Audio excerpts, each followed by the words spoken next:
Dibacakan dulu. Oh, dibacakan dulu. Press release Aliansi Mahasiswa Semarang Raya.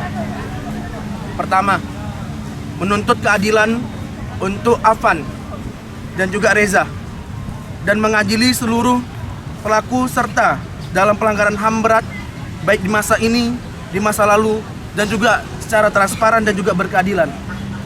Yang kedua, mendesak institusi kepolisian untuk evaluasi sepenuhnya dari Kapolri dan Kapolda Jawa Tengah untuk bertanggung jawab atas kegagalannya melindungi warga sipil dan praktik kekerasan aparat yang terus berulang. Ketiga, menuntut pembebasan tanpa syarat seluruh masa aksi yang dikriminalisasi, baik teman-teman kami yang menjadi tahanan kota, baik teman-teman kami yang saat ini masih menjadi tahanan Polda yang lebih dari 280 orang. Keempat, menuntut Presiden segera menerbitkan instruksi Presiden atau Impres yang menjamin penanganan demokrasi dan juga demonstran secara manusiawi.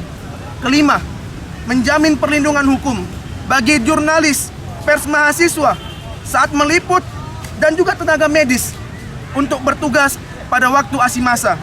Keenam, mendesak pengesahan secara gamblang dan juga secara secepat-cepatnya rancangan undang-undang dasar, rancangan undang-undang perampasan aset untuk memberikan efek jera bagi para koruptor. Ketujuh, menuntut adanya evaluasi secara total dan penurunan tunjangan anggota DPRI, DPRD dan juga DPRD kabupaten kota yang tidak sebanding dengan kinerjanya secara transparan.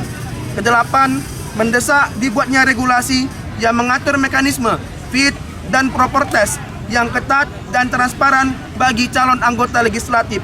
Kesembilan, menuntut dengan segera revisi Undang-Undang Pemilu berdasarkan putusan MK nomor 135/PUU strip XX11/2024 terkait pemisahan pemilu nasional dan pemilu lokal sebagai perbaikan pemilu dari sisi penyelenggaraan hingga peserta.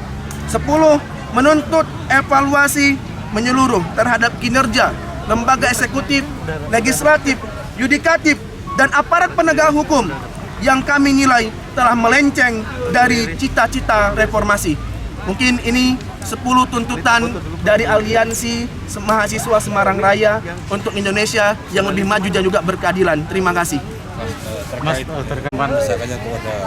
Untuk solusinya dari kami berharap kepada DPRD Jawa Tengah dan juga aparat-aparat daripada Provinsi Jawa Tengah ini memberikan kami ruang untuk kedepannya dapat menuntut ataupun menagih daripada aspirasi yang kami miliki.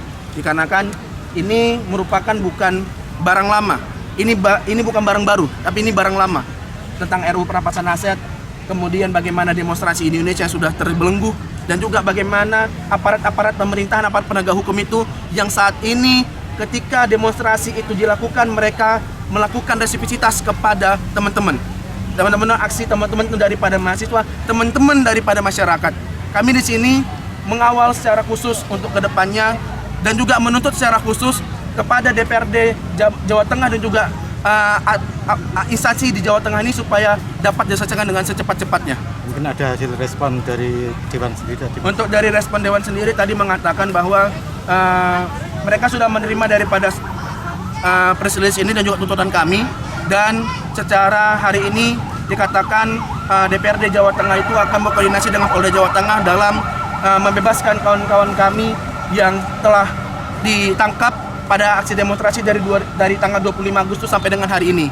Dan juga kami minta juga komitmennya dan juga diminta dari komitmennya untuk mengawal untuk teman kami yang menjadi tahanan kota 6 orang dari mahasiswa Undip, dari mahasiswa Unimus dan juga mahasiswa UNES begitu. Mungkin ada target waktu. Nah, target waktu yang kami minta sebenarnya di tahun ini adalah diselesaikan sampai September ini selesai. Jadi semasa dengan September hitam dan juga bagaimana Indonesia saat ini sudah kacau balau, kami minta sekiranya pada tahun 2025 itu paling lama setidaknya DPRD Jawa Tengah dan juga pemerintah pusat dapat memberikan akuisisi ataupun memberikan persetujuan mengenai daripada 10 tuntutan kami ini. Mas, siapa mas namanya? Nama siapa sebagai Pak Mas? Eka Mulyo Yunus, Kabid PTKP HMI Cabang Semarang. Dari HMI cabang Semarang.